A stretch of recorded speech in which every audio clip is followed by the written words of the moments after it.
Hi friends, welcome to குட்டி story. இன்றைக்கி நம்ம குட்டி ஸ்டோரியில் எந்த டிஸ்ட்ரிக் பற்றி பார்க்க போகிறோன்னா காஞ்சிபுரம் டிஸ்ட்ரிக் பற்றி தான் பார்க்க போகிறோம்.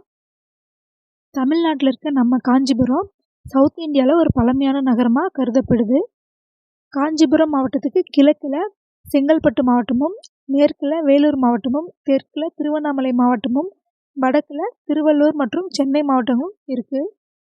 காஞ்சிபுரத்துக்கு நிறைய பேர் இருக்குது. அது என்னென்னா கோவில் நகரம், ஆயிரம் கோவில் நகரம், திருவிழாக்களின் நகரம், பட்டு நகரம், பொன் நகரம் அப்படின்னு சொல்லி அடைமொழிகள்லாம் இருக்குது. காஞ்சிபுரம் மாவட்டம் பாலாறு, வேகவதி ஆற்றுகளின் கரைகளில் அமைஞ்சிருக்கு. இங்கே இருக்க மக்கள் அதிகமாக நெசவு அப்புறம் விவசாயம் இந்த தொழில்களை தான் பண்ணிகிட்டு இருக்காங்க. காஞ்சிபுரம் மாவட்டத்தின் தாலுகாக்கள்: காஞ்சிபுரம், ஸ்ரீபெரும்புதூர், உத்திரமேரூர், வாலாஜாபாத், குன்றத்தூர். காஞ்சிபுரத்தில் சிவனுக்கும் விஷ்ணுவுக்கும் நிறையா கோவில்கள் இருக்குது. முக்தி தரக்கூடிய 7 நகரங்களில் ஒன்றா காஞ்சிபுரமும் இருக்குது. இங்கே நிறையா கோவில்கள் இருக்குது. அதனால தான் இதை 1000 கோயில்களின் நகரம் அப்படின்னு சொல்லி சொல்கிறாங்க. 1000 கோவில்கள் இருந்தாலுமே இங்கே ஒரு 5 கோவில்கள் ரொம்ப ஃபேமஸாக சொல்கிறாங்க. காமாட்சி அம்மன் கோவில், ஏகாம்பரநாதர் கோவில், வரதராஜ பெருமாள் கோவில், கைலாசநாதர் கோவில், கச்சபேஸ்வரர் கோவில். இந்த கோவில்கள்லாம் ரொம்ப முக்கியமான கோவில்கள் அப்படின்னு சொல்லி சொல்லப்படுது. காஞ்சிபுரம் தென்னிந்தியாவிலே ரொம்ப பழமையான நகரம் அப்படின்னு சொல்லி சொல்கிறாங்க. அதை பற்றின குறிப்பு எல்லாமே சங்க இலக்கிய பாடல்களில் பல இடத்துல சொல்லப்பட்டிருக்கு. அது மட்டும் இல்லாமல் சங்க இலக்கிய நூல்களான மணிமேகலை, பெருமநாற்றுப்படை, பரிபாடல் இதிலெல்லாம் இன்னும் விரிவாக சொல்லியிருக்காங்க. காஞ்சிபுரம் மாவட்டத்தில் சுதந்திரத்துக்கு முன்னாடி நிறைய பேர் ஆட்சி செஞ்சுருக்காங்க. அதில் பல்லவர்கள் ரொம்ப வருஷம் ஆட்சி செஞ்சுருக்காங்க. அடுத்து சோழர்கள், அவங்களுமே ரொம்ப வருஷம் ஆட்சி பண்ணியிருக்காங்க. அடுத்து விஜயநகர பேரரசுகள், அவங்களும் கொஞ்சம் வருஷம், பல்லவர்கள் சோழர்கள் அளவுக்கு இல்லைனாலும் கொஞ்சம் வருஷம் ஆட்சி பண்ணியிருக்காங்க. அடுத்து முகலாய மன்னர்கள், அவங்களும் கொஞ்சம் வருஷம் ஆட்சி பண்ணியிருக்காங்க. அடுத்து கடைசியாக ஆங்கிலேயர்கள், அவங்களும் கொஞ்சம் வருஷம் ஆட்சி பண்ணியிருக்காங்க. காஞ்சிபுரம் மாவட்டத்தில் தெய்வீக வழிபாட்டு தலங்கள், கட்டிடக்கலை அதிசயங்கள், சிற்பங்கள், அப்புறம் நம்ம நினச்சே பார்க்க முடியாத அளவுக்கு கலைகள் எல்லாமே நிறைஞ்சிருக்கு. இதை பார்க்குறதுக்கு நிறைய பக்தர்கள், சுற்றுலா பயணிகள், அப்புறம் வெளிநாட்டிலேருந்து கூட இதை பார்க்குறதுக்கு நிறைய பேர் வர்றாங்க. வரலாறு மேலே ஆர்வம் உள்ளவங்களுக்கும் இந்த மாவட்டத்தில் சுற்றி பார்க்க நிறைய இடங்கள் இருக்குது. அதே மாதிரி கட்டிடக்கலைகள் மேலே ஆர்வம் உள்ளவங்களுக்கும் இங்கே சுற்றி பார்க்க நிறைய கோவில்களும் சிற்பக்கலைகளும் நிறைய இருக்குது. அதே மாதிரி இயற்கை மேலே ஆர்வம் உள்ளவங்களுக்கும் இங்கே சுற்றி பார்க்க நிறைய இடங்கள் இருக்குது. காஞ்சிபுரம் மாவட்டத்தில் ஃபேமஸே பட்டு தான். பட்டு கைத்தறி நெசவு சேலைகளுக்கு புகழ்பெற்ற மாவட்டமாக காஞ்சிபுரம் மாவட்டம் இருக்குது. அது மட்டும் இல்லாமல் பரம்பரையாக இங்கே பட்டுப்புடவைகளை நெஞ்சு தரும் நெசவாளிகளும் இருக்காங்க. தங்க ஜரிகை, வெள்ளி ஜரிகை இதை வச்சு தான் சேலையோட பார்டர் ரெடி பண்ணுறாங்க.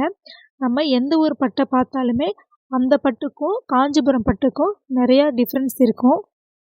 சவுத் இந்தியாவில் கல்யாணம் அப்படின்னாவே அதிகமாக காஞ்சிபுரம் பட்டு தான் கட்டுவாங்க. இங்கே அதிகமான விலையிலையும் பட்டு இருக்கும், கம்மியான விலையிலையும் பட்டு இருக்கும். அதனால் யார் வேணாலும் ஈஸியாக இங்கே பட்டு சேலைகள் வாங்கலாம். காஞ்சிபுரம் வழியாக போகக்கூடிய முக்கியமான நதிகள் அப்படின்னு பார்த்தா பாலாறு இருக்குது. அது மட்டும் இல்லாமல் நீர்ப்பாசனத்துக்கு முக்கிய ஆதாரமாக ஏரிகளும் கிணறுகளும் இந்த மாவட்டத்தில் இருக்குது. மலைகள் அப்படின்னு பார்த்தோன்னா மீடியம் ஹைட்டில் மலைகளும் காணப்படுது. காஞ்சிபுரம் மாவட்டத்தின் சுற்றுலா தலங்கள்: காமாட்சி அம்மன் கோவில். இந்த கோவில் இந்தியாவில் சிறப்பு வாய்ந்த கோவிலாக இருக்குது. பிப்ரவரியில் நடக்கக்கூடிய பிரம்மோற்சவம், அக்டோபரில் நடக்கக்கூடிய நவராத்திரி இந்த திருவிழாக்கள் இங்கே ரொம்ப ஃபேமஸ்.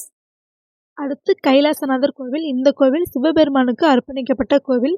இந்த கோவில் வளாகத்திலேயே 50க்கும் மேலே சின்ன சின்ன கோவில்கள் இருக்குது. அழகான சிற்ப கலைகளுடன் கட்டப்பட்ட கோவில் இது. அடுத்து முட்டுக்காடு, இங்கே படகு சவாரி செய்யலாம்.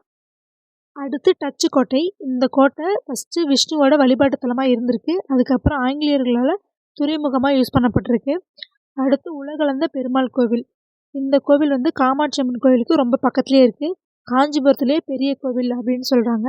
அடுத்து வரதராஜ பெருமாள் கோவில். இந்த கோவில் 108 திவ்ய தேசங்களில் ஒன்றா இருக்குது. கட்டிடக்கலைகளில் புகழ்பெற்ற கோவிலாக இருக்குது. 350 கல்வெட்டுகள் இந்த கோவிலில் இருக்குது. அது மட்டும் இல்லாமல் 40 வருஷத்துக்கு ஒரு வாட்டி அத்திவரதர் தோன்றுவார். அத்திவரதர்னா அத்தி மரத்தால் செய்யப்பட்ட பெருமாள். ஏகாம்பரநாதர் கோவில். இந்த கோவில் பல்லவர்கள் சோழர்கள் இவங்க 2 பேர்னாலே கட்டப்பட்டுச்சு. அது மட்டும் இல்லாமல் தமிழ்நாட்டிலே பெரிய கோவில் அப்படின்னு சொல்லி இந்த கோவிலை சொல்கிறாங்க. அடுத்து வைகுண்ட பெருமாள் கோவில். இந்த கோவில் விஷ்ணுவுக்காக அர்ப்பணிக்கப்பட்ட கோவில். இந்த கோவிலும் 108 திவ்ய தேசங்களில் ஒன்றா இருக்குது. அடுத்து தென்னங்கூர் பாண்டுரங்கன் கோவில். இந்த கோவில் வந்து பாண்டுரங்கன் அப்புறம் அவங்களோட மனைவி அவங்க 2 பேத்தையும் கௌரவப்படுத்தும் விதமா அவங்களுக்கு ஒரு சிலை வச்சு வழிபட்டுட்டு இருக்காங்க. இன்னும் காஞ்சிபுரத்துல நிறைய சிறப்பு வாய்ந்த கோவில்களும், இடங்களும் இருக்கு. முக்கியமா நான் ஏதாவது சொல்லாம விட்டுட்டேன்னா, இன்னொரு வீடியோல கண்டிப்பா எல்லாத்தையும் சொல்றேன். இந்த வீடியோ உங்க எல்லாருக்கும் யூஸ்ஃபுல்லா இருக்குன்னு நம்புறேன். வீடியோ பிடிச்சிருந்தா லைக் பண்ணுங்க, ஷேர் பண்ணுங்க, சப்ஸ்கிரைப் பண்ணுங்க. காஞ்சிபுரம் மக்களே மறக்காம சப்ஸ்கிரைப் பண்ணிருங்க. தேங்க்ஸ் ஃபார் வாட்சிங்.